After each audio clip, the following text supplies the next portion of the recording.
María, te dice Pedro lo siguiente: ya le conocéis, os presento a nuestro entrañable amigo José María Vigil, persona entrañable, cercana, afectiva, coherente entre ideas, pensamientos y acciones, profeta de mente y corazón, que sabe ver más allá de la realidad impuesta y de las tradiciones obsoletas que a nada nos conducen.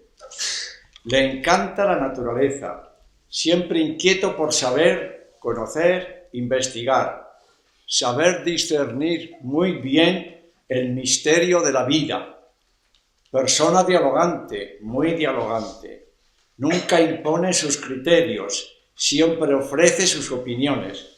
Bienvenido, José María, de nuevo aquí. Bueno, pues, ¿os acordáis qué año fue que nos vimos la última vez en Granada? 2013. Ya han pasado 6. Yo allí decía que nos quedaban 15. ¿Os acordáis? Nos quedan 15 años. Pues han pasado 6. Es decir, que nos quedan menos de 9. Nos quedan 8 años. Ese va a ser un punto, yo creo que importante de lo que podemos decir. Nos queda poco tiempo, pero a ver cómo lo aprovechamos, qué podemos hacer, porque queda poco tiempo, efectivamente. Bueno, pues, ante todo, empezar por la bibliografía para que luego no se nos escape. Ya ha dicho Antonio, yo os ofrecería que os acercaréis a Koinonia, ciertamente con servicioskoinonia.org. Servicios Koinonia, todo junto, sin acento. Koinonia es la palabra bíblica, Koinonia, comunión. Servicioskoinonia.org. Allí tenéis la biblioteca, que comenzó siendo la biblioteca de teología y espiritualidad de la liberación, y que luego ha ido evolucionando, y hoy está más en los nuevos paradigmas, ¿no? Porque, bueno, pues de teología de la liberación no hay mucho más que decir. No hay que arrepentirse, pero no hay mucho más que decir. Ya es un poco rizar el rizo. La teología de la liberación se hizo y se completó y llegó a madurez pues con sus 25 años. Otras teologías necesitaron siglos. Pero este se acabó, ya no hay más que decir. Puedes rizar el rizo y buscar ahora en las raíces bíblicas del Evangelio. Es bien, no sigue. Pero ya la teología no necesita más decir lo que me dices hacer y sigue donde está, ¿no? Y no nos arrepentiremos. Yo por lo menos no me quiero arrepentir, no me he arrepentido nunca y quiero morir en ella, en la teología y la espiritualidad de la liberación. Que Dios me permita morir en ella. Pero no solo en ella, porque hace tiempo que eso también ya cumplió, ya no hace falta más y hace falta dar saltos, hace falta seguir caminando porque hay nuevas cosas, ¿no? Yo recuerdo que he hablado muchas veces así de grupos comprometidos, muy comprometidos, de la espiritualidad de la liberación, de Cáritas, de movimientos sociales, movimientos populares, de compromiso político, transformador, etcétera, etcétera. Y yo siempre les he dicho, bueno, pero no olvidemos que la teología de la liberación hace ya 25 o 30 años que está completa y no hay más. Desde entonces, ¿qué pasos habéis dado? ¿O os habéis dado cuenta de que hay nuevos horizontes? ¿O yo me quedé, luego estoy repitiendo siempre lo mismo? ¿O hay algo que me ha exigido cambiar? Bueno, pues está un nuevo tema que es el que muchos de vosotros, vamos, la mayor parte yo creo, ¿no? Y ya mismo hemos entrado en el tema de los nuevos paradigmas. Es una palabra, es un concepto que no es de la teología, es un concepto que está ahí, ¿no? De la sociología, en todas partes. Así que Google tiene un servicio que es de alarmas, de alertas, mejor dicho. Si a mí me interesa, por ejemplo, teología del pluralismo, o me interesa ingeniería de montes, o revolución 4.0, yo le digo, avísame de todo lo que sale de este tema. Y te manda todo lo que, vamos, en el idioma que tú elijas, ¿verdad?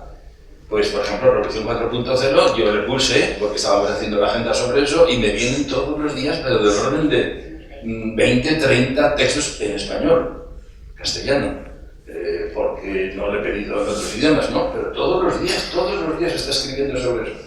Le he puesto también nuevos paradigmas y todos los días vienen textos, reflexiones, artículos, libros sobre, vamos, el aviso, el enlace, la noticia o en la página web donde te dice que hablo de eso, ¿no?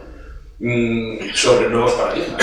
Este es un tema que está ahí, pero está en todo, está en educación, en ingeniería, en arquitectura, en todo se habla de nuevos paradigmas. Hay que hacer nuevos paradigmas porque lo que nos dijo ayer Prats muy bien, ¿no? Dice, A veces hay que seguir en lo mismo, pero poniéndolo en otro horizonte. Claro, si yo lo pongo en otro horizonte, resulta que ya es otra cosa también, no es lo mismo. Estoy haciendo lo mismo, pero es con otro paradigma y con otra concepción.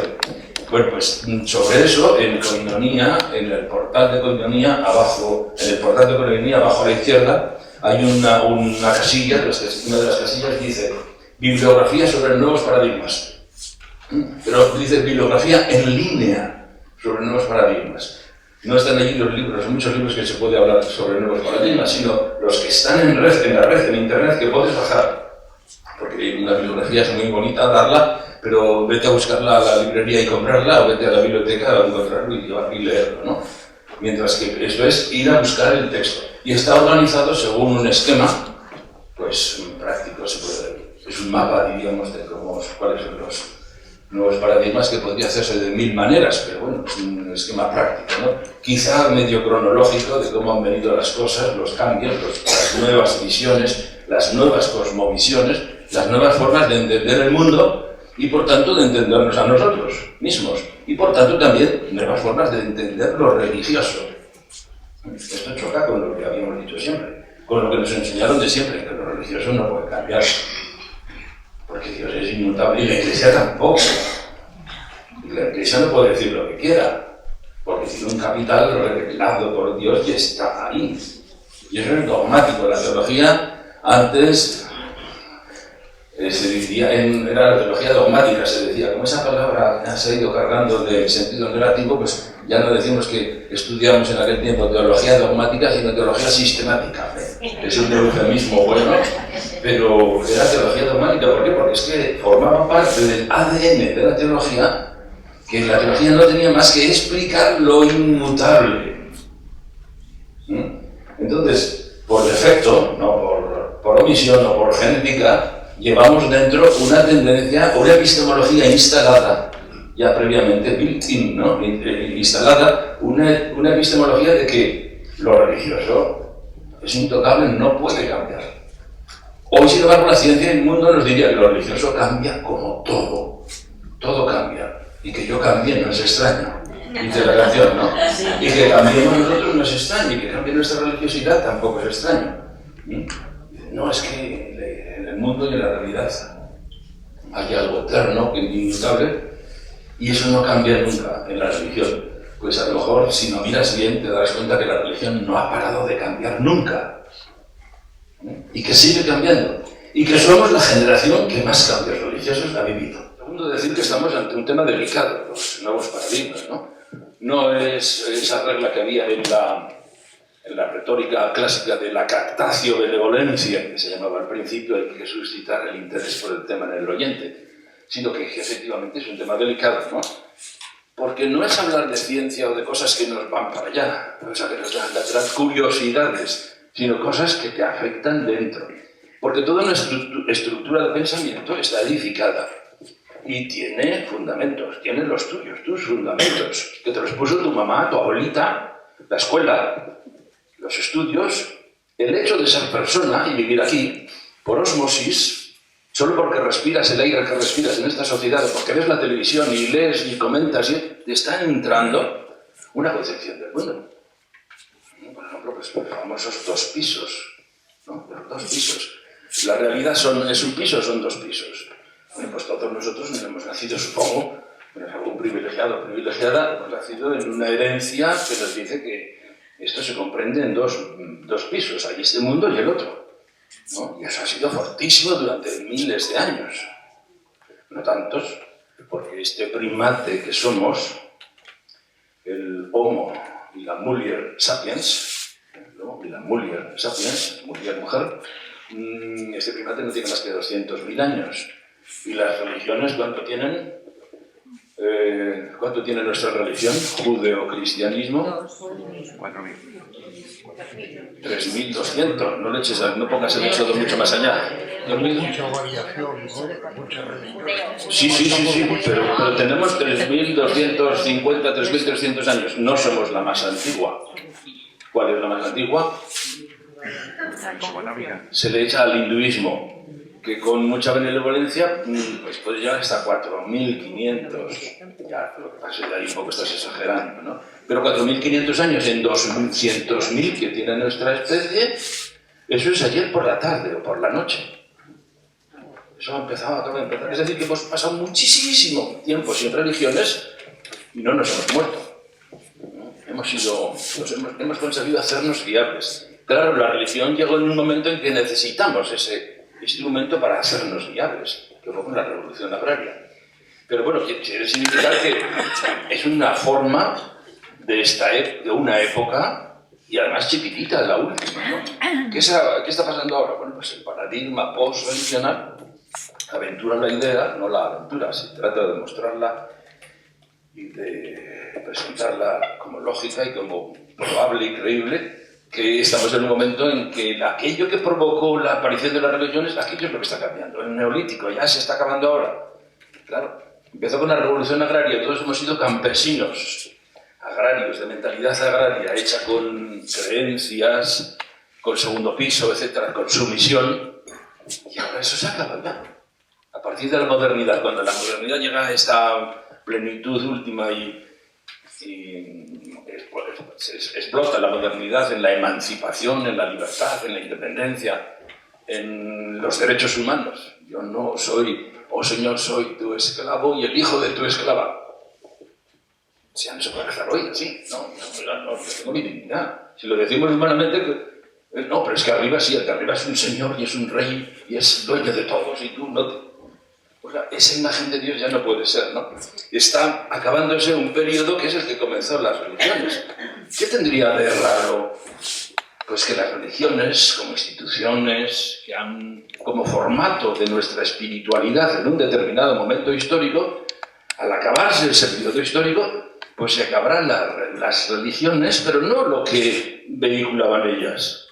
Cuando uno va por los campos de allá de Centroamérica, ya en la parte más campesina y más de las cafetaleras, donde está todo medio, estás dentro de la selva prácticamente, vas por los caminos aquellos y te encuentras una chocita de techo de palma y está allí la campesina sobre una mesita de tablas lavando a la bebé, a la niña. Pues jabón, agua, y al final, bien aclarar bien todo, se coge la prangana y se tira el agua sucia, pero se sujeta a la niña. Hay que sujetar a la niña. Yo quiero sujetar a la niña. Para mí, que no la he tirado, que la conservo. Y que todo esto es lo mismo, es una invitación a tirar muchas cosas, no a tirar, sino a dejar que se caigan, porque se están cayendo. No precipites la cosa, no empujes, no vayas tirando nada, no. Estamos tratando de discernir y darnos respuestas a ver qué es lo que pasa, porque esto parece que se está hundiendo, ¿no? Y parece que se acaba. Entonces, tirar todo eso, pero quedarse a la niña. ¿Qué fue la religiosidad? Fue un instrumento, la religión es un instrumento que sirvió mucho, nos hizo viables en aquel momento, luego podemos entrar un poco más si hace falta el tema del post-religional, pero ahora choca con la nueva forma de ser, pero choca frontalmente. Las religiones han puesto siempre al ser humano de rodillas. Póngase ahí, doble la rodilla, pida perdón, crea, obedezcas, no lo entiendo, pues sí, es igual, no importa. Creo, usted tiene que creer, pues, pero si es que no lo veo. ¿Usted cree en Dios? No, yo no, pues entonces usted se condena, porque lo primero es creer en Dios. Y si no creemos en Dios ya no hay más que hablar, no hablemos más. Ya no hay nada más que decir, religiosamente hablando, estamos en dos mundos distintos, dos paradigmas distintos, que son dos mundos distintos. Dos paradigmas son dos mundos distintos, como el ejemplo famoso que puso aquel sudafricano, Bosch, un renovador de la misionología, decía, dos paradigmas distintos es como cuando dos personas sobre un mismo tablero de damas, ¿lo veis? El tablero blanco y negro, están las fichas allí, y uno está jugando a las damas, y el otro enfrente está jugando al ajedrez. Es el mismo tablero. No estiremos el ejemplo, no lo extrapolemos para decir que el otro, las fichas tendrían que ser distintas. Pero uno está viendo fichas de ajedrez y en un tablero de ajedrez, y el otro está viendo fichas de damas en un tablero de damas. No se pueden entender. Porque están en el mismo tablero, tienen las mismas fichas, pero tienen una cosmovisión con la cual interpretan todo de maneras distintas y contrapuestas y no pueden dialogar tampoco. Entendedme que no va a fascina, es el paradigma, ¿no? Donde tú ves un peón, el otro está viendo una reina y el otro está viendo todas sus fichas iguales y que las suyas también iguales. ¿Estos serían los paradigmas? Yo pensé siempre, cuando Ratzinger, en el 87, sacó aquellas dos cosas, aquellas dos declaraciones contra la teología de la liberación, pero este no entiende nada. Perdón, no entiende nada de cómo nosotros lo entendemos. Claro. Él estaba viendo la destrucción de la Iglesia, entrada del marxismo, no sé cuántas cosas horribles, y nosotros estamos viendo que esta es la recuperación de Jesús. Y esta es la recuperación de la literalidad del mensaje de Jesús, de la utopía de Jesús, que él decía Malkuta Yahvé, reino de Dios. Que es lo mismo que decían junto a nosotros en Nicaragua, en la lucha revolucionaria, marxistas y ateos, luchadores no creyentes, pero que luchaban codo a codo con nosotros. Y nosotros decíamos, sí, tenemos nombres distintos. Estos hablan del hombre nuevo, del Che Guevara y del igual, y yo hablo del hombre nuevo Jesús. Pero no hay ningún problema. O sea, luchamos por la misma causa. Sin embargo, otro desde fuera veía cosas horrorosas. Los paradigmas son realidades no físicas. La verdad no existe en ese sentido. Es un nuevo paradigma epistemológico, diríamos, ¿no? Estamos acostumbrados a pensar que la verdad existe, es fija y es objetiva y está ahí, ¿no? Bien, entonces, todo esto es delicado porque me toca el fundamento que yo tengo. Y si a mí me habían dicho siempre que la realidad es de 2 pisos y yo había estado viviendo en 2 pisos, y la salvación de mi alma y la vida de gracia, pensad los cursillos de cristiandad, vosotros algunos habrán hecho cursillos de cristiandad, como yo también, ¿no? Entonces, bueno, pues todo es en el segundo piso, todo ocurre en el segundo piso. O pensemos la vida religiosa clásica, o los anacoretas o los eremitas, que era todo, pues, vivo sin vivir en mí. Y tan alta vida espero que muero porque no muero. O sea, lo que importa, esto es una mala noche en una mala posada. Santa Teresa lo dice. O sea, ¿qué pasa? Porque este mundo no tiene gran importancia, porque hacia el que vamos es el otro. Todos estos paradigmas son muy fuertes, no es tampoco para divulgarlos mañana y entrar a la iglesia y ver a la abuelita y decir, abuelita, que no hay 2 pisos. Pues, no, tú déjala tranquila, porque si ella está con su 386, ¿os acordáis de los computadores 386? Y ves aquellos, ya los que no sean muy de entonces no lo recuerdan, ¿verdad? El 386, bueno, pues aquello era una máquina potente, pero ya claro, no servía para nada de lo que estamos haciendo ahora. Sí, claro, algo sí, por ejemplo, escribir para levantar texto que se decía antes, para pasar un libro a digitalizarlo sin escáner, copiarlo todo, servían perfectamente, ¿no? Y dices, no, abuelita, pero este computador es del año la pera, no, déjalo usted. Voy a cargarle en el computador, voy a cargarle el Windows 16. ¡Wow! Explota el computador. No tiene ni memoria RAM, ni suficiente, nada, no puede, ¿no? Y sin embargo, la abuelita con su 386 funciona de maravilla. Hay que respetar. Cada uno tiene su hora también. Y tiene su ADN, y tiene su memoria RAM, y tiene su disco duro. No pretendas cambiar. Claro, no somos máquinas, no somos computadores, y efectivamente se puede cambiar, el cerebro puede crecer, pero significa que hay que tener todo esto con prudencia pastoral, ¿no? Y prudencia humana también. Oye, pues déjalo ahí donde está y que la abuelita vaya creciendo, y si ya no puede crecer más, pues que vaya subsistiendo y que vaya siendo feliz. El tema que tenemos no es el tema que ponía el papel de hoy, sino es el que me habíais dado, que es el tema de comunidades cristianas, comunidades humanas. A mí me dijeron, pues que me explicaron qué es lo que aquí había que tratar de profundizar, que esto vino de la vez pasada en la que se trabajó un texto de Aloysius Pieris, el jesuita de Sri Lanka, ya muy mayorcito ahora, que hablaba de las comunidades humanas de base, y que eso dio un tilín ahí, ¿no? Comunidades no eclesiales, decía él, sino, no es que dijera que no eclesiales, sino que él las llamaba, ellos habían empezado por comunidades humanas de base, y que eso aquí hizo tilín y creó problemas. Decimos, bueno, pero entonces, nosotros somos comunidades humanas o somos comunidades cristianas. Se dice, es que ustedes es que no se preocupan de la política. Ustedes aplican de las cosas humanas.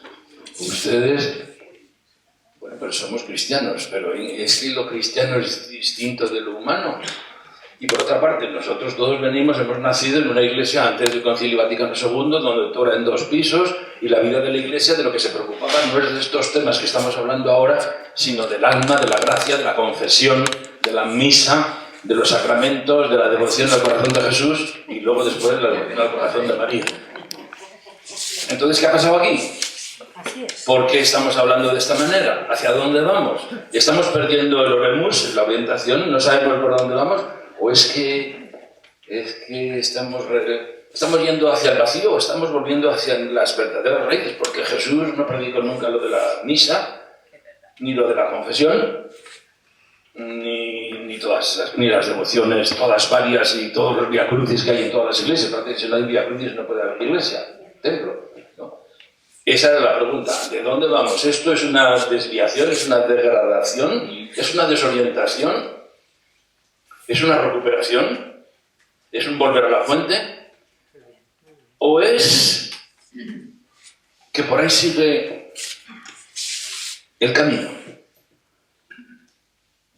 Por de pronto, el primer tema que habéis tenido en este día, en este encuentro, es el de la recuperación de Jesús, ¿no? Es que Jesús mismo fue muy humano y fue muy poco de segundo piso, y fue muy poco eclesiástico, y fue muy poco de devociones y de cosas de esas, y de templo, etcétera, etcétera. O sea que ya en parte es una recuperación. Pero diríamos, hay más, ¿no?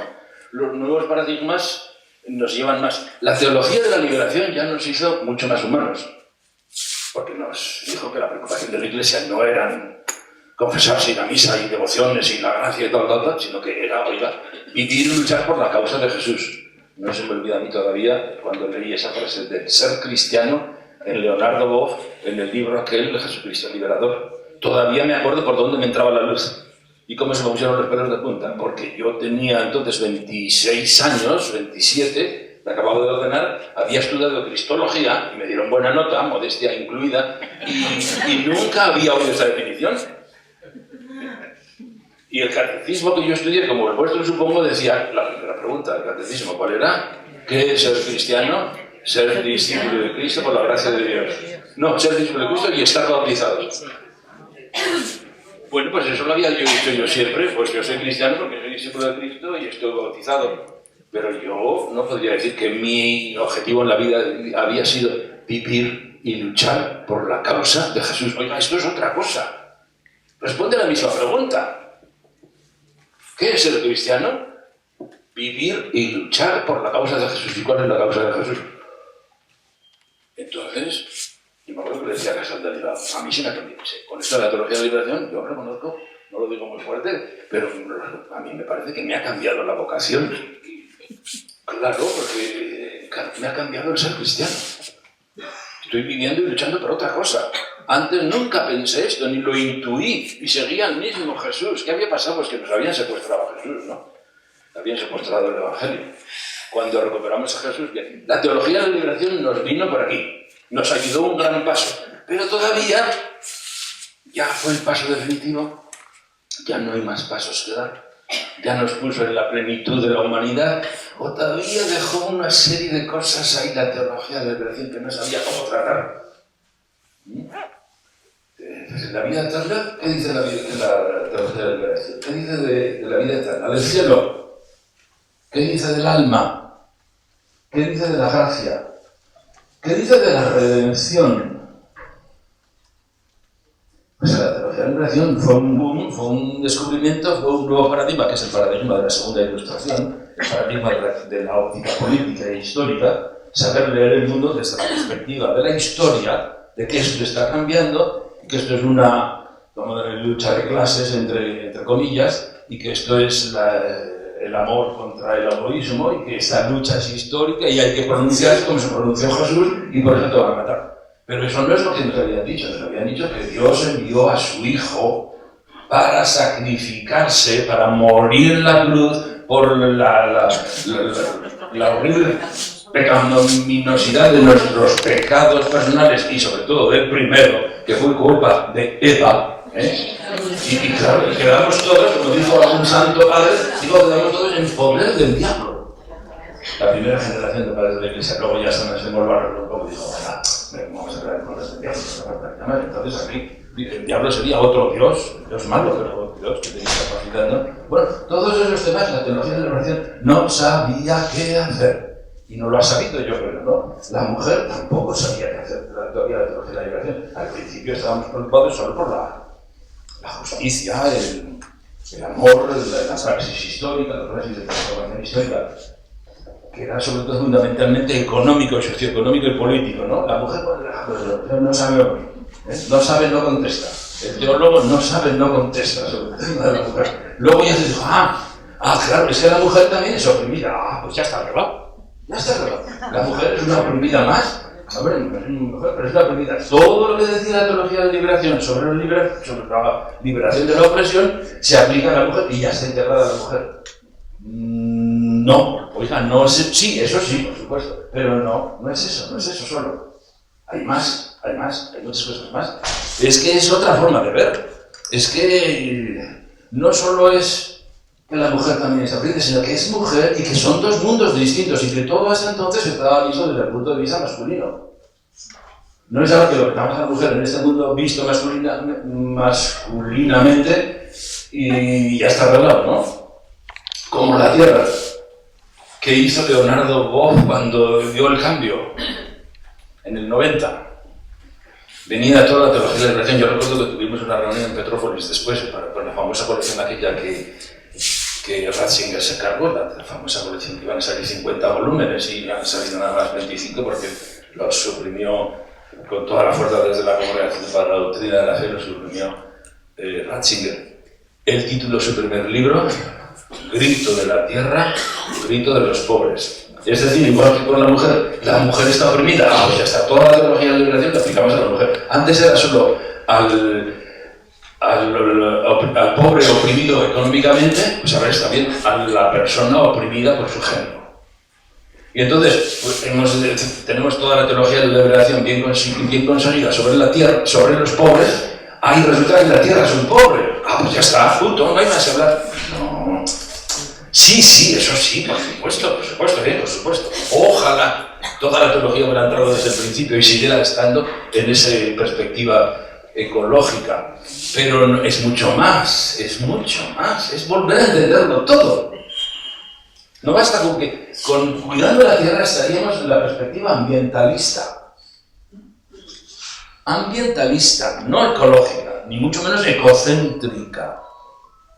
Estaríamos en la perspectiva ambientalista, es decir, como los bomberos, hoy vemos que hay un incendio en un bosque y hay que cuidarlo.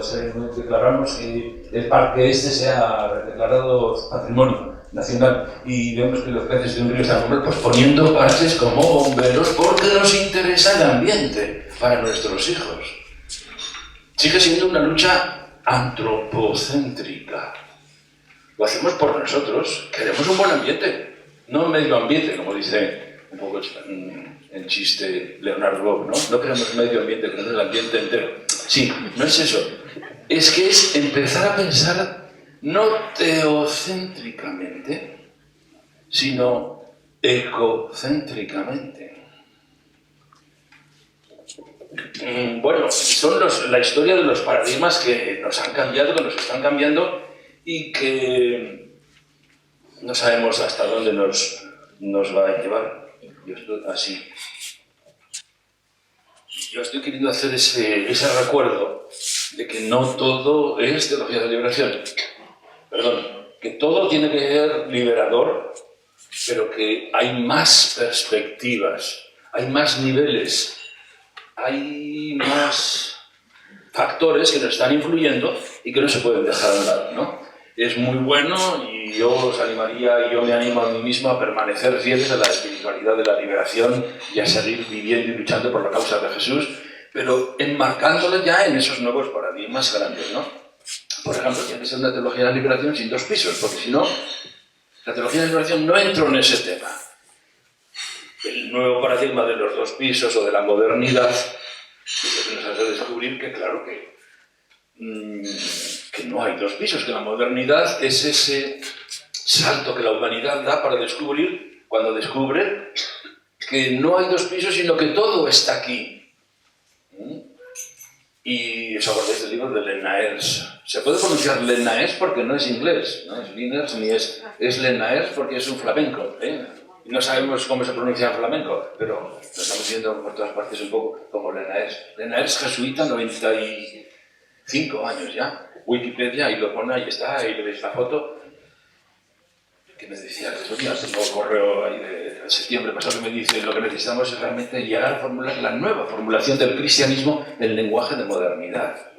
El libro se titulaba El sueño de Nabucodonosor. Yo le dije a Lenaers, esto no se entiende.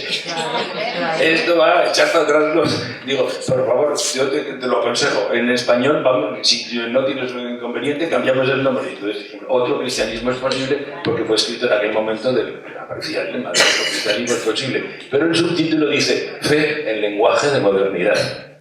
La misma fe de siempre, pero en un lenguaje, no bla bla bla, no un idioma, sino en un lenguaje de categorías de la modernidad. Y la modernidad para él es esto, solo hay un piso. Hasta entonces habíamos dividido en dos pisos, todo provenía de arriba, todo fue creado desde arriba, y todo se sostenía por arriba y todo se movía desde arriba. Bueno, Aristóteles también, ¿no? Cada astro tenía un ángel que lo iba empujando y se oían las músicas celestiales, la música celestial en el buen sentido de la expresión, ¿no? Y todo se movía desde Dios, y todo iba a Dios, y Dios estaba en todas partes, ¿no? Y todo tenía pues una explicación divina, una explicación sobrenatural. La modernidad es la adultez.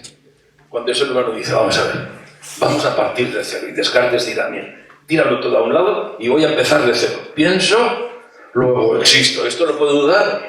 No, ¿verdad? Es que no hay forma. Si pienso, existo. Eso no me hace falta que me lo demuestre nadie. Es obvio para mí. Bueno, pues a partir de esa certeza voy a ver si voy construyendo pasito a pasito todo lo demás de la certeza sobre certezas humanas, sobre conocimiento humano.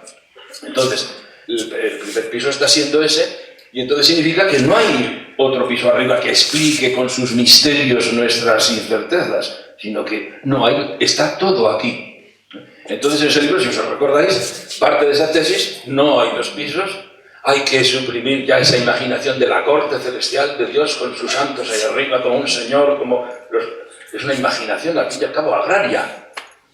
Si aquí toda la humanidad está sufriendo, esclava, trabajando, oprimida, y arriba siempre hay un señor, pues es que más arriba tiene que haber un señorazo tremendo, ¿no? Claro, fíjate, si vamos al cielo, hablando en este lenguaje de los dos pisos, y nos encontramos con un señor, además una, no una, pues es que es para borrarse y decir, yo me equivoqué, yo no quería venir aquí, perdón, he abierto la puerta que no es. Es una proyección agraria, ¿no? Entonces, Lenaers hace la reconstrucción, dice, bueno, eso hay que despedirse, es el título del primer capítulo, despedirse del segundo piso. Entonces, a partir de ahí dice, bueno, si no hay dos pisos, ¿qué significa Dios? Si no hay un piso, que es donde estaba Dios siempre, y era su morada, y ese era Dios, el del cielo, pues ¿qué significa Dios? Segundo, ¿qué significa Jesucristo?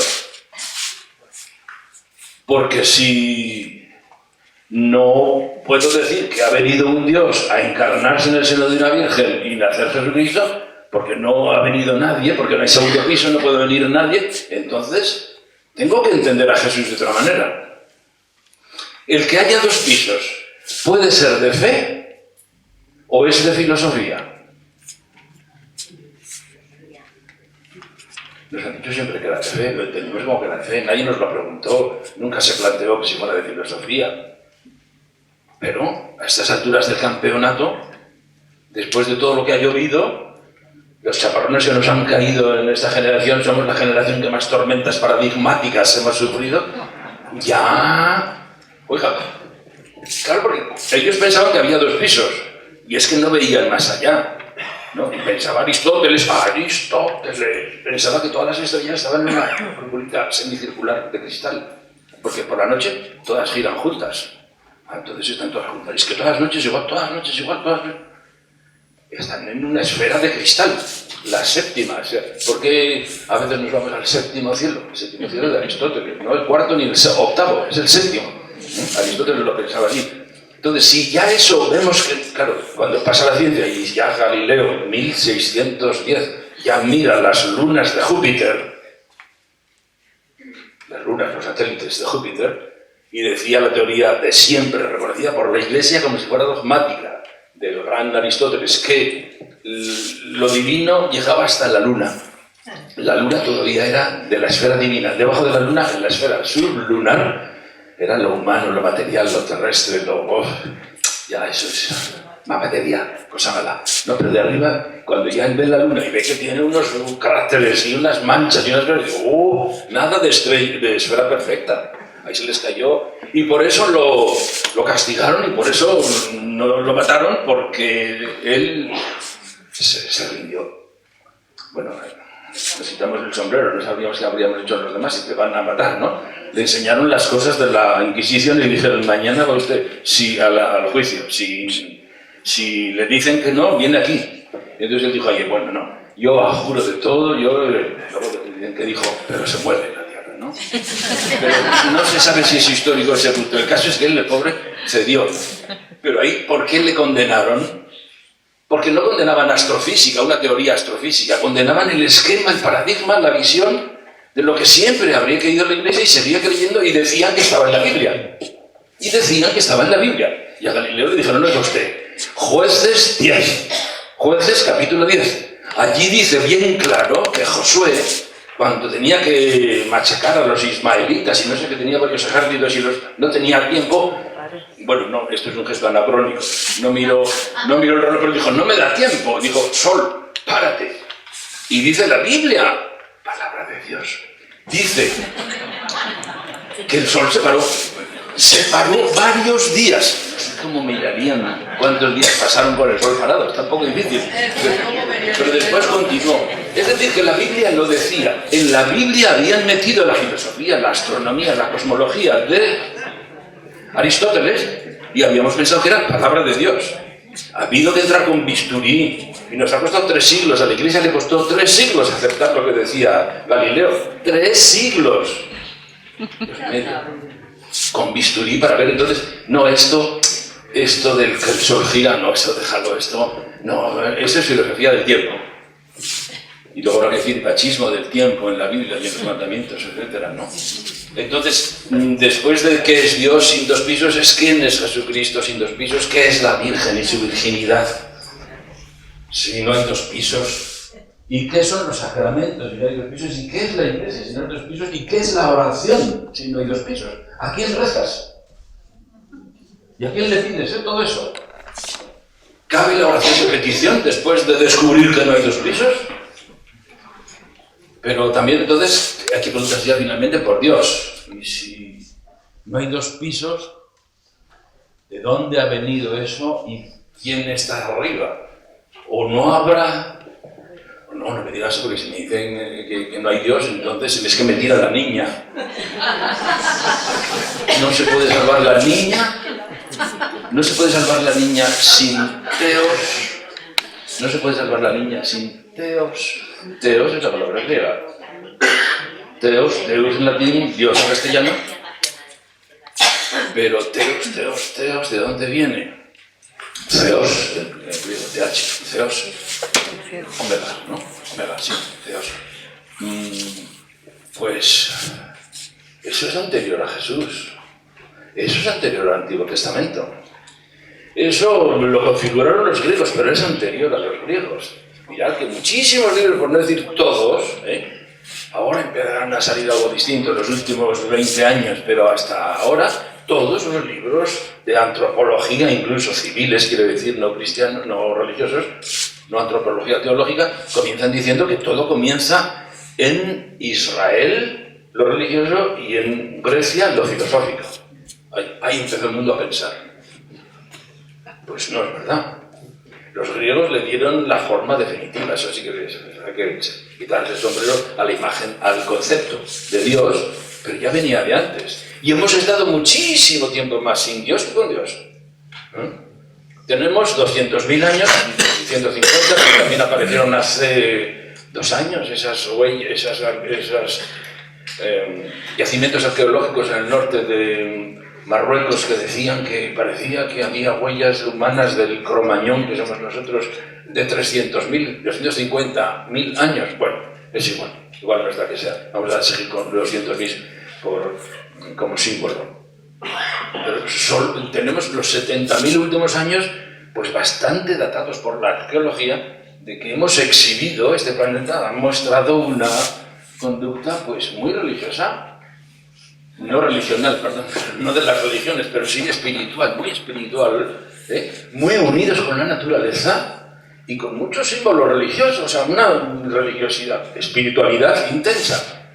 Cuando en un yacimiento arqueológico los arqueólogos preguntan, a ver, ¿y esto qué es? ¿Es un simio grande o es un Homo sapiens o una Mulier sapiens? El signo definitivo es un signo religioso o un signo religioso mágico. Entre lo mágico y lo religioso, pero no, hay sus fronteras un poco difusas, ¿no? Eso es, o sea, somos ya una especie sin mucho fanatismo de distinguirnos de la otra, de las anteriores. Hace 30.000 años estábamos 4 especies humanas en el mundo.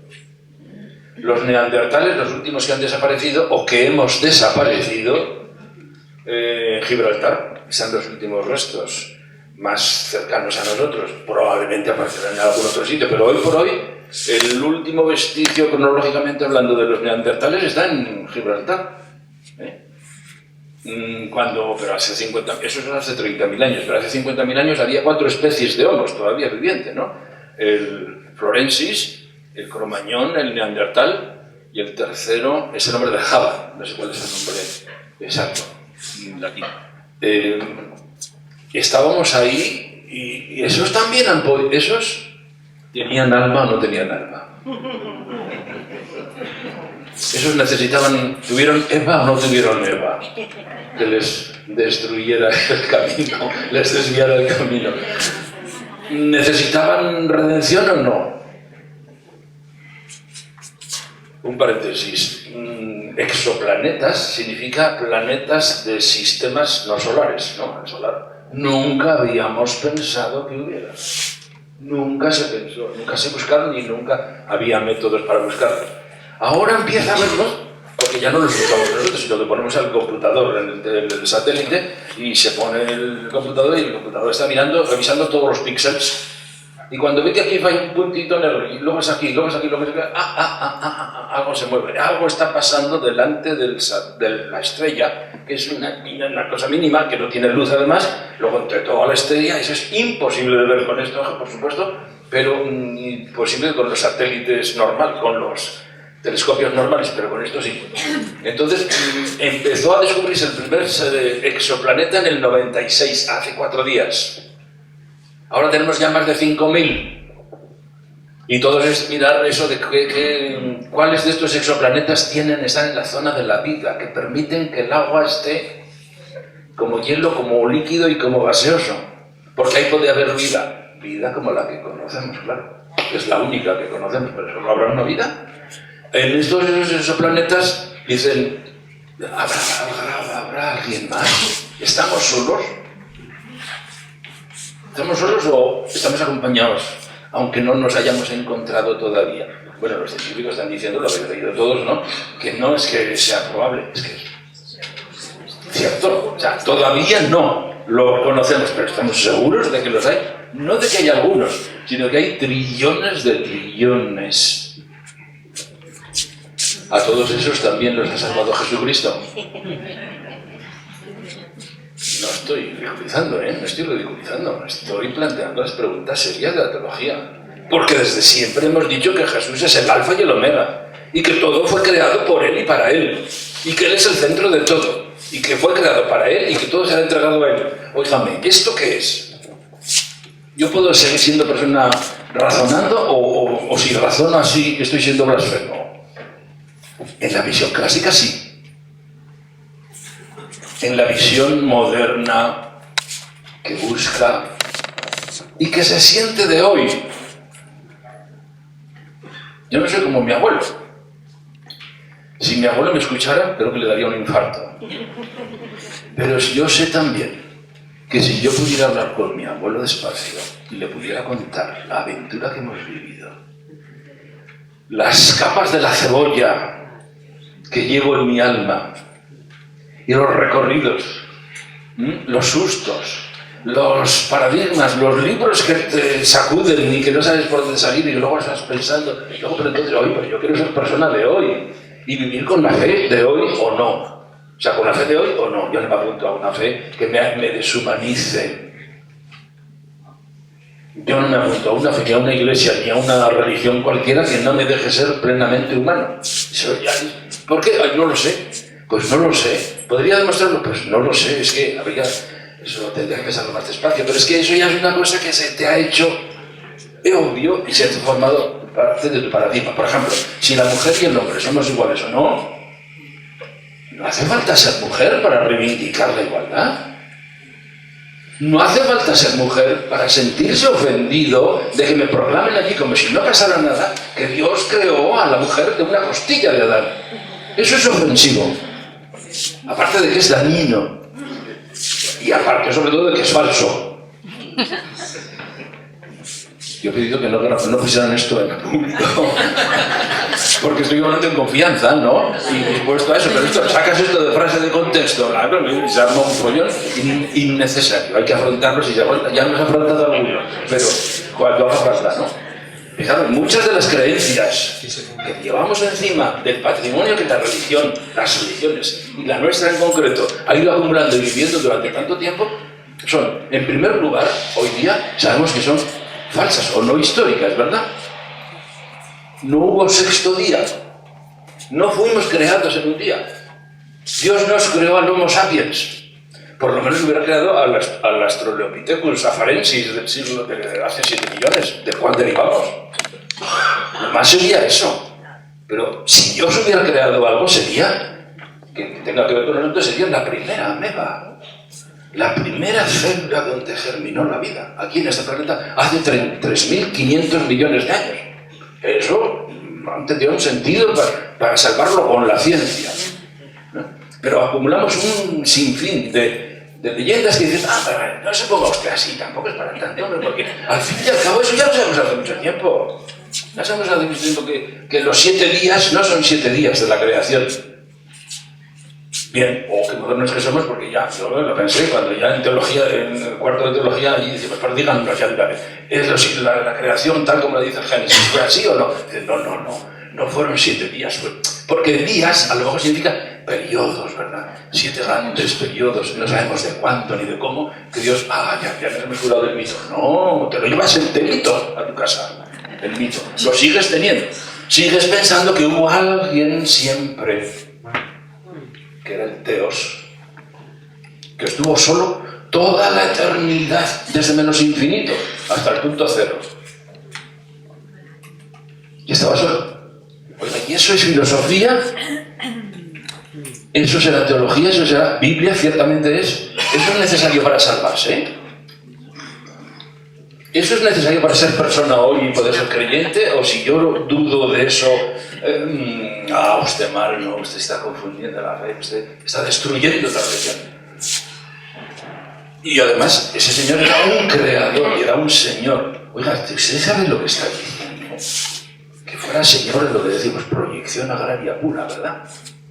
En el cielo no puede haber un señor, porque el señor es contradictorio con la paternidad. Y no puede ser un señor. Claro que tampoco nos arreglaríamos todos si fuera una señora. No, estaríamos en las mismas con la tortilla al revés. Sería la vuelta a la tortilla, ¿no? Llevamos una serie de paradigmas. De creencias. Es una palabra importante, creencias. ¿Qué son creencias? Son cosas en las que creemos, primero entonces es suposición, intuición, que no están demostradas, pero que damos por hechas para poder funcionar. Para poder funcionar, estos son los mitos. Todo se ha hecho así, no somos nosotros, no es la religión cristiana, judeocristiana. Es que hemos necesitado en el momento de la agricultura, se nos ha caído todo encima, porque éramos nómadas, íbamos cazando y recolectando, y si tú te enfadabas te vas a tu rama y yo me voy a la mía y no pasa nada. Somos arborícolas, por eso nos tiene este dedo. Sí, no, este es el recuerdo físico de que somos arborícolas, ¿no? Entonces, sí, no hay problema, hay de convivencia, pero cuando empezamos a cultivar la tierra nos tenemos que quedar, porque hay que cultivar la tierra y hay que esperar para recoger y hay que salir. Entonces tenemos que empezar la revolución urbana, no de las grandes urbes, obviamente, sino de vivir en ciudades o en pueblito, en el que empezamos a convivir. Y eso tiene sus problemas, será mejor estar en las ramas. Entonces tenemos que empezamos a cultivar la tierra, entonces hay que dividir el trabajo. ¿Quién cultiva esta parte? ¿Quién está? Y entonces esa es mi tierra, esa es mi parcela. Oye, pero la tuya me gusta más. Pues entonces te la voy a quitar, porque soy más fuerte, punto. No, hay que poner orden aquí. Hay que poner orden. Necesitábamos orden para la propiedad, para la lucha de clases que empezaría enseguida, para respetar al prójimo y a la prójima, ¿no? A la mujer de tu prójimo y al marido de tu prójima, ¿no? Entonces, todo eso había que inventarlo todo. Pues hubiera bastado el derecho. No era posible el derecho sin la religión. La religión hizo del derecho. Hizo el papel jurídico. Nos hizo viables. Lo necesitamos. Y no hubiéramos sobrevivido sin religiones. La religión ha hecho un gran favor a la humanidad. Y unos grandes destrozos, ¿verdad? Pues es normal. Que no todo es bueno. Y además, si se corrompen y tal, pues mucho peor. Pero la antropología hoy dice que la religiosidad va por ahí, que no podemos obviar las religiones, ¿verdad? Entonces nos ha hecho un gran favor y con eso dio cauce, encauzó la gran experiencia del ser humano, que es esa ansia de no saber qué, la autoconciencia, la espiritualidad como autoconciencia. ¿Qué es en el fondo la autoconciencia? ¿Qué es en el fondo la espiritualidad? Pues no sabemos lo que es, nadie lo sabe. Hay tantas teorías como montones, ¿no? ¿Y qué es la religión? Hoy nadie lo sabe. Hay libros de religión que estoy pensando en uno que comienza así, ¿no? Miren, las distintas corrientes que hay, muy simplificadas, ¿verdad? No sabemos lo que es. Es el misterio de lo que somos, que no sabemos lo que somos, porque tampoco sabemos qué es esto, ni a dónde va, ni si es un universo o si es un multiverso, ni si vemos lo que vemos o si lo que vemos es lo menos importante. No hablemos en la física cuántica, ni hablemos en la materia oscura, porque dicen que si estamos viendo solamente el 4% de lo que hay, y no sabemos lo que es. Y lo poco que ya nos desconcierta la física cuántica es de hace 4 días, no tiene 100 años, estamos apenas abriendo los ojos. Estamos abriendo los ojos. Somos, y un poco resumiendo, porque pasa el tiempo, nos vamos al paradigma ecológico, que a mí me gusta lo de ecológico, porque lógico significa tratado de, ¿no? Biología, tratado de teología, astrología. Entonces no es un paradigma ecológico, sino ecocéntrico. Eco viene de oikos, que es la casa, el hogar, ¿no? Y ahí viene la economía, muchas otras cosas, pero a mí yo muchas veces digo también oico para recordar que no estamos... Porque eco hoy se pone a todo, hoy ya hay jabón eco, hay muchas cosas eco, ¿no? Entonces parece que es simplemente ambiental. No, esto es descubrir que Teos fue una interfaz que nos hemos hecho y que lo divino, el Dios, o la diosa, o la divinidad, todavía mejor, poner el abstracto. Divinidad es abstracto, ¿verdad? Divino es adjetivo. Dios es un sustantivo. Yo digo, tengo muchas amistades en Málaga. Hombre, tendrás muchos amigos y amigas, pero amistades, las amistades no se tienen, las amistades es un abstracto. Amistad es el carácter de amigo que tiene una persona determinada, ¿no? Quiero decir que existe, estoy llamando la atención sobre el lenguaje, que existe una figura que es lo abstracto por lo concreto. Y digo, tengo muchas amistades. Estás queriendo decir, o sea, lo auténtico, lo real que estás diciendo es que tienes muchos amigos y amigas. Las divinidades de Egipto, la misma figura del lenguaje. ¿Qué son las divinidades de Egipto? Pues Osiris, todos aquellos, ¿no? Los dioses y las diosas son lo abstracto por lo concreto. No, hagamos lo abstracto por lo abstracto. La divinidad. Que no es Dios, ni es diosa, es la divinidad. La divinidad de lo real. La realidad. Que es lo único que, la realidad. Entonces, ¿quién nos ha dicho que necesitamos esa interfaz de Teos?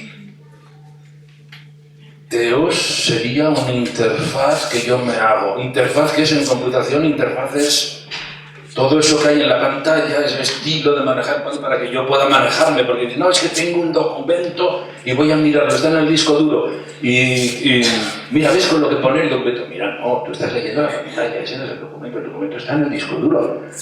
Pero no, eso está bien, las letras del documento, que no, que eso es una interfaz. El documento es, si lo quieres mirar físicamente, es lo que está en la pantalla, está en el disco duro. Y son un montón de ceros y unos. Todas tus cartas, todos tus documentos son un montón de ceros y unos, on-off, ¿no? Sistema binario, digital. Entonces, eso es inmanejable.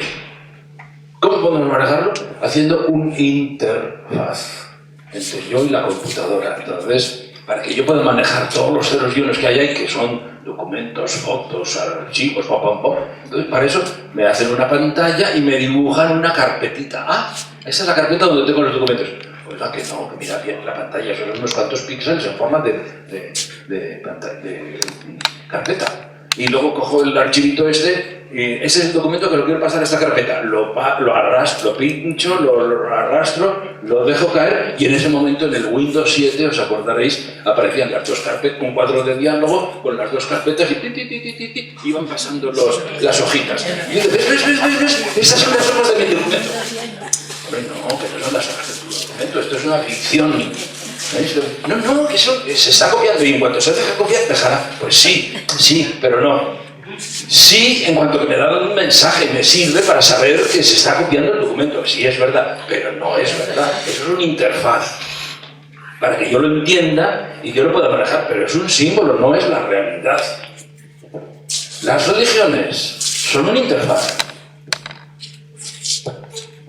Sirven para relacionarme yo con ese misterio, no de ceros y unos, sino de algo que no puedo entender, No es que no lo he estudiado, no es que no puedo entender. Somos un primate que no es capaz de entenderse a sí mismo, no está.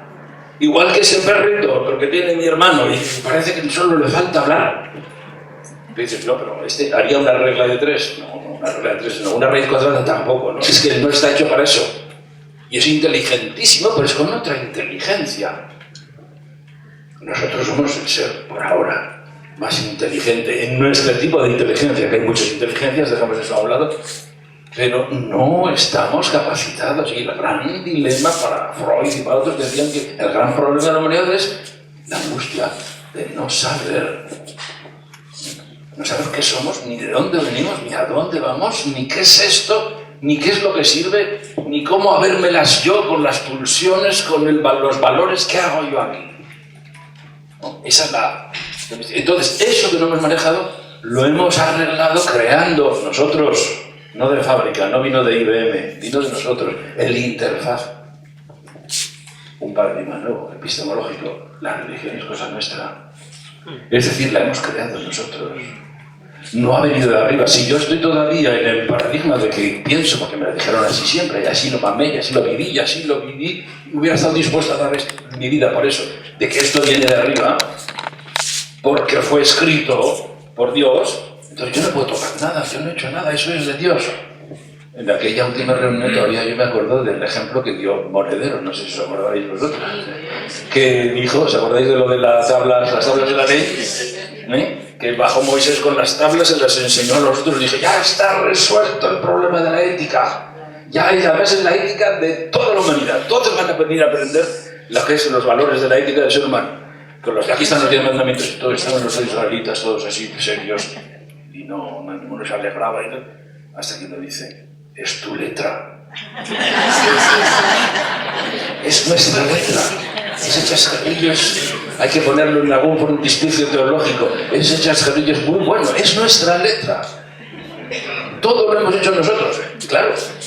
Esto lo estoy diciendo así, pero no es porque quiera destruir. Yo, cuando hice el libro de teología del pluralismo religioso, yo me di cuenta que después de poner el ver, al llegar a juzgar, el primer en la que había que tocar es la revelación.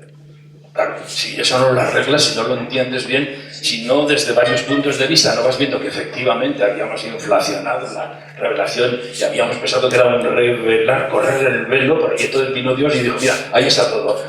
Si sigues pensando eso, no puedes dar un paso. Y te vas a morir de pena y de angustia porque no puedes entrar por aquí porque estás petrificado en las piedras de las tablas de la ley. Cuando yo descubro que eso es letra nuestra, entonces ya no voy a ver qué dice Éxodo y Levítico sobre el matrimonio homosexual. Oiga, que no me dice usted Levítico, no me dice usted esto. Yo estoy yendo a Perú en los últimos años casi 2 veces al año. Y he pasado en estos años pasados cuando ellos discutieron en el Parlamento el tema del matrimonio homosexual, etcétera, etcétera.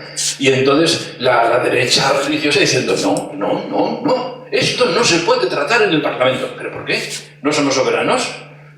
Sí, pero no se puede tratar. Digo, entonces si no somos soberanos, ¿quién tiene que tratar esto? ¿Quién nos tiene que dar permiso? ¿Trump? ¿O el Vaticano? ¿O quién? No, pues este es un país soberano. No, pero es que eso está dicho ya en el Levítico. Eso es Dios el que lo dijo. Lo hace con buena voluntad, no es mala voluntad.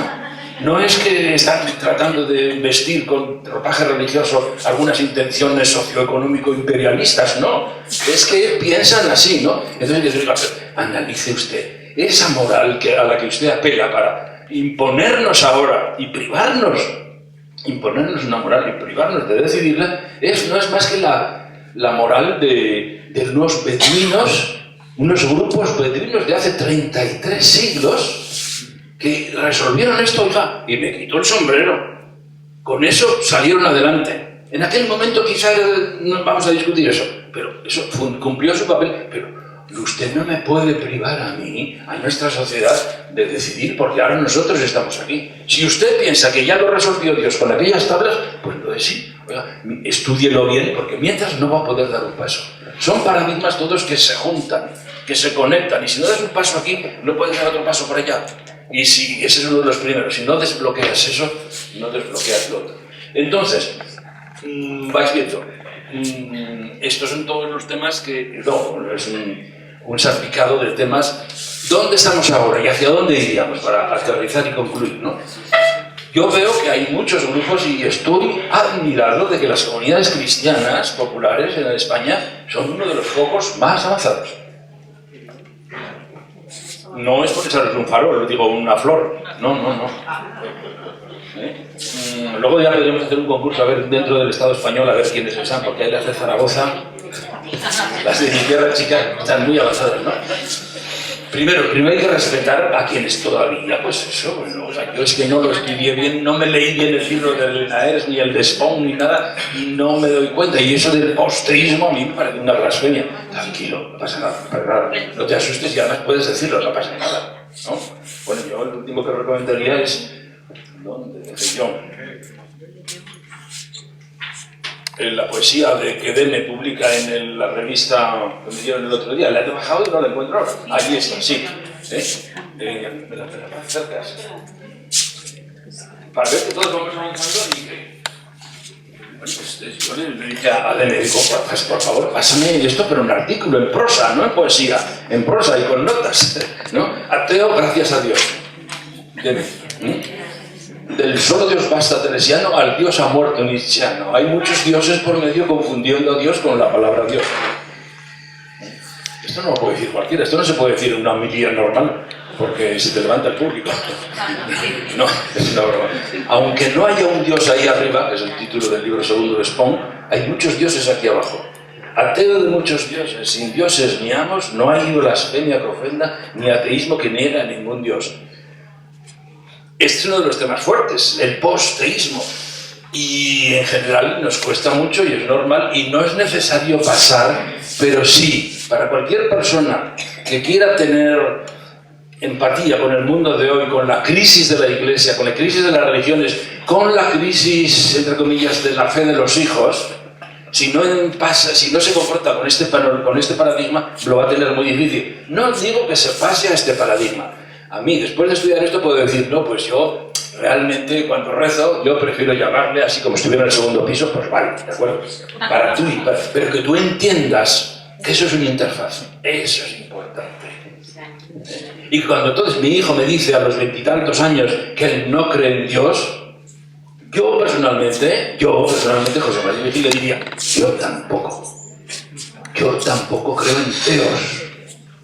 Porque estoy convencido de que ese chico, esa universitaria que por reflexión interna ha llegado ahí, yo estoy convencido que la conozco y es una persona que tiene sus motivos y su profundidad, y cuando te dice que no cree, tiene detrás unos argumentos, unas experiencias y unos estudios que efectivamente ella no puede creer en Dios, pero no en la divinidad.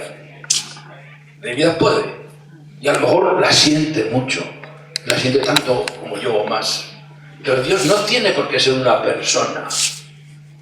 Recuerdo haber discutido esto con teólogos españoles. No. A mí no me quites la persona, el carácter personal de Dios, porque si me quitas eso, me desmontas el kiosco. Yo necesito rezar a una persona.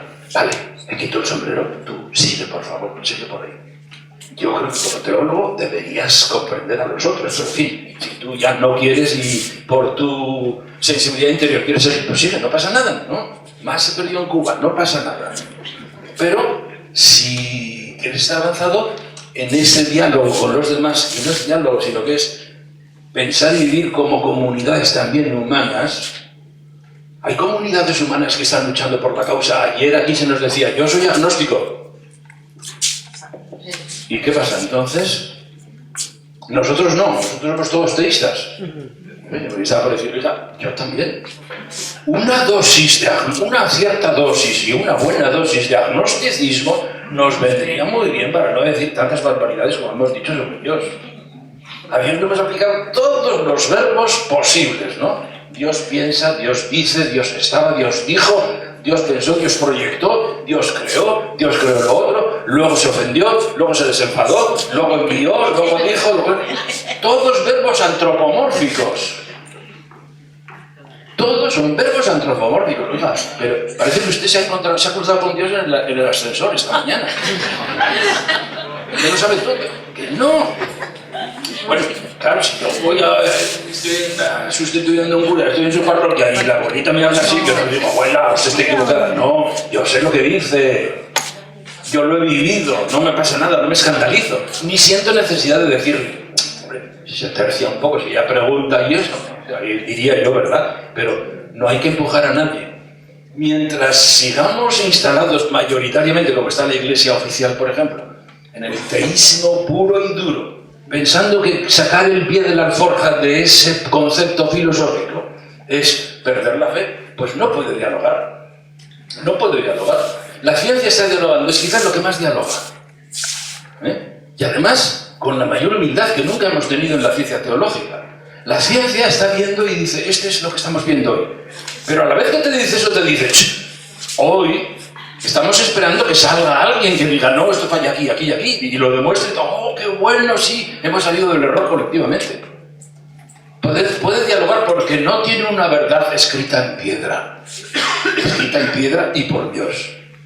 La Iglesia no puede dialogar mientras no quite este problema epistemológico, filosófico, de que cree que la verdad está ahí fuera, es una, está hecha y no se puede cambiar, porque nos lo han dictado y hay que obedecer, ¿no? Cuando la ciencia dice, no, la verdad no existe, la verdad va avanzando.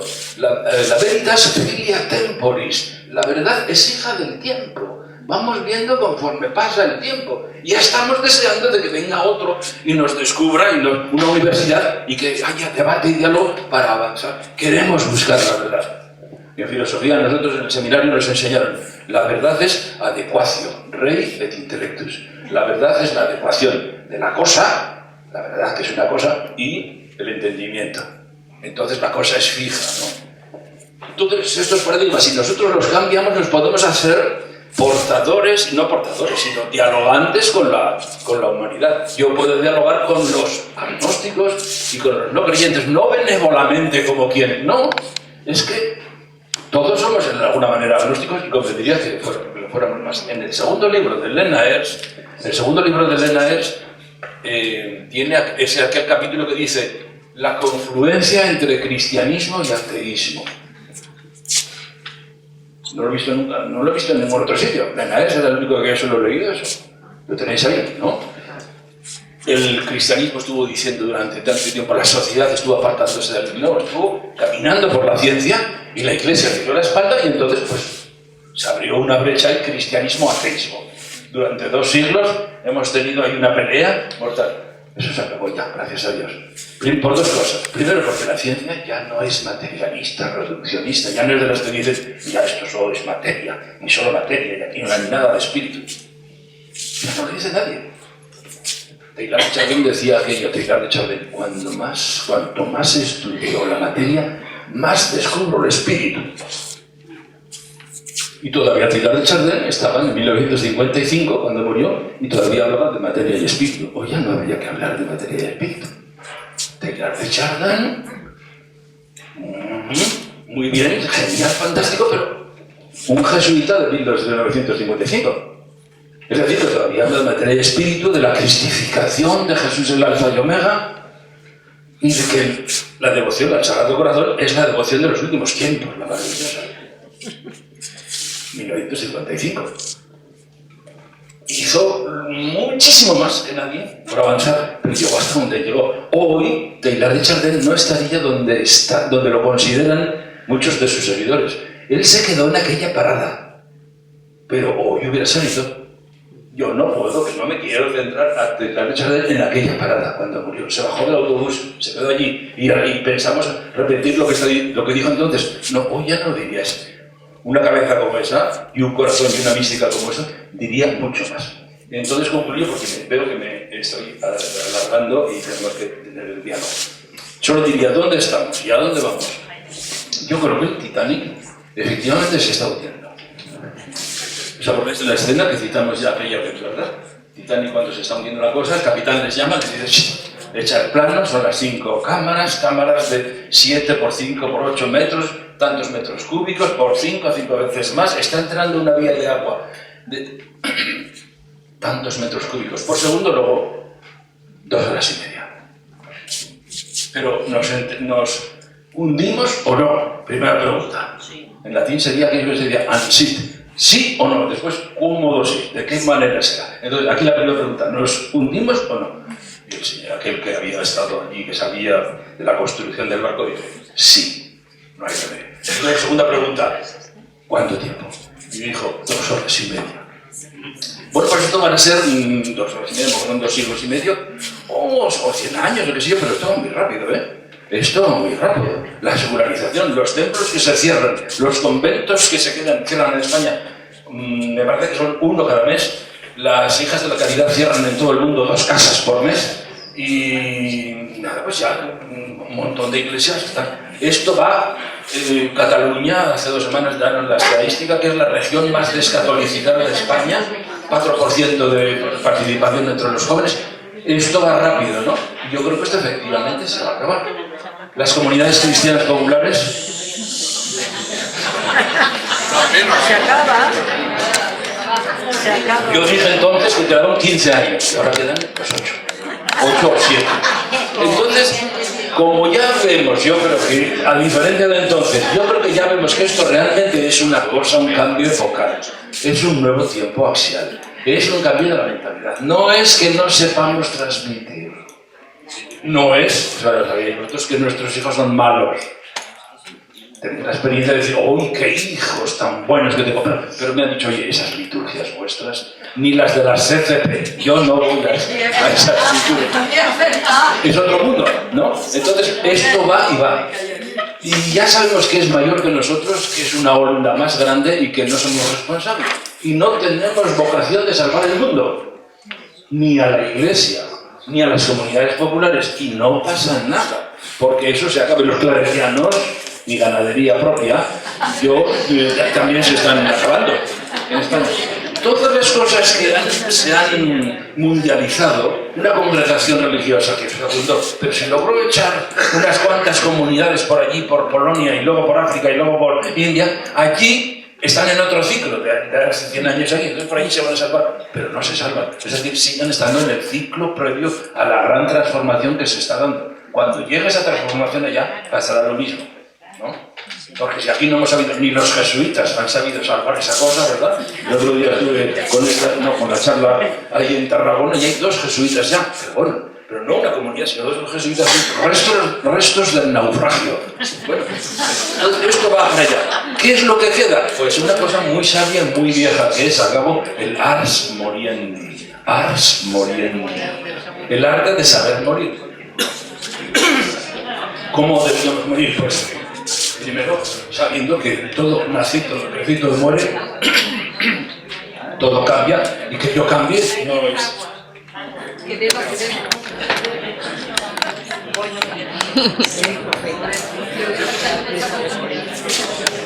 Primero, con optimismo, hemos hecho lo que teníamos que hacer y somos siervos inútiles. Lo que tenemos que hacer y a mucha honra. No pasa nada. Segundo, no es que no hayamos sabido, bueno, ciertamente que no podríamos haber hecho mejor, por supuesto, pero es que es otra cosa, hay un ciclo. ¿Por qué no aceptar que viene este ciclo? ¿Por qué no aceptar? ¿Por qué me voy a dar yo coces contra el aguijón, como dice San Pablo, y querer prolongar las religiones? Si las religiones ya no están diciendo nada al hombre y a la mujer moderna, pues el camino sigue por otro sitio. El Titanic se está hundiendo. ¿Qué quieres hacer? Les digo yo a los colegas. ¿Queremos ser capellanes de la orquesta o nos vamos con la gente que se va? Yo prefiero irme con la gente que se va. Yo ya he dicho al provincial, a mí no me destines a ninguna parroquia, no por rebeldía ni por nada, sino porque es que creo que eso ya no, que se muera solo. Que entierren a sus muertos. Y dijo Jesús, no se refiere a eso, pero hay que ir, si quieres apuntar a lo más oportuno, urgente y eficaz, que es una frase de nuestro carisma claretiano, lo más oportuno, urgente y eficaz. Hay muchas cosas que hacer, pero si quieres a lo que tenga más futuro, y me estoy muriendo, lo que hay que hacer es ver la realidad con otros ojos, comprender que esto no pasa nada, que más se perdió en la guerra de Cuba, en otra guerra, y que el camino sigue, que la humanidad y la divinidad y la realidad van a salir, y que más urgente es el cambio climático en ese sentido, y que lo bueno es morir dando vida. Que eso es el pacto. Morir pero de parto. Es decir, morir pero dando vida. Que lo que tenemos, que lo que hemos vivido, que lo mejor que hayamos podido aportar con esta nueva visión, yo estoy orgulloso de ello, prefiero quedar aquí, aun con todas esas cosas que significa de marginación y tal, que ser un gran señor de lo eclesiástico y estar con la venda atada y la mitra puesta hasta los ojos, ¿verdad? Poder entregar lo bueno que hemos vivido y lo bueno que hemos encontrado, porque está pasando, nuestros hijos lo llevan, el camino sigue por ahí. ¿Cuál es el cristianismo? Pues el de esos hijos que dicen que no quieren ninguna liturgia. Ahí está el proyecto de Jesús. Cuando en Canadá te dicen, en el Quebec, una sociedad que era el 98% de ultracatólicos, y se han quedado en 2%, y todas las iglesias vacías, y hay iglesias de restaurantes, hoteles, pero quedan un 4% de iglesias no recicladas, y son unas iglesias de unos templos, de esos de piedra de sillería, 3 naves, manzana entera, exenta, edificios exentos, cúpula de bronce. Y dices, bueno, pues esto yo me lo imagino cuando esto se hizo, cuando esto debía estar viendo toda una sociedad de cristiandad, ultracristiandad, mucho más católicas que España, en los años del nacionalcatolicismo, y ves que ahora todo eso se ha pasado y que la gente no quiere saber nada de la iglesia. ¿Es que se han perdido? No, son gente sensata, están trabajando con los indígenas, con las mujeres, con los emigrantes, Eso es la causa de Jesús, va por otros caminos en las iglesias y en la estructura eclesiástica, no podían, y se va por ahí. Yo tengo que saber ver que eso es la causa de Jesús y que hay una herencia del humanismo cristiano y del evangelio que está siguiendo por ahí. Claro, es menos confortadora para las lentes viejas o las gafas viejas, en que yo me fijaba cuántas comuniones y cuántos hemos bautizado. Esa es la vieja. Si te logras desprender de las viejas medidas y logras verlo con un nuevo sentido, y tienes lo que en la espiritualidad de la oración, Casadelga y yo estuvimos diciendo en un capítulo, hay que tener optimismo soteriológico, optimismo de la salvación, optimismo de que esto no está perdido, que esto, por aquí van los valores y esto sigue, aunque no se vea claramente. Yo creo que entonces estaremos entregando de lo mejor que tenemos, muriendo en paz, como comunidades cristianas, ¿no? Esa organización pues, puede tener que acabar, como las congregaciones han acabado tantas, ¿no? 3 de cada 4 congregaciones que se han fundado en la historia ya desaparecieron. Y ahora están desapareciendo otras, no pasa nada. Entonces, continuar, dispuestos a morir los 8 años que nos quedan, no 15, y entregando lo mejor de nosotros mismos, y comulgando con las comunidades humanas, siendo humanos entre los humanos, con esa carga, con ese bagaje, con esa herencia de Jesús, pero abiertos a todos esos nuevos paradigmas, yo creo que eso es por donde podemos seguir caminando hasta ahora. Perdón por el abuso.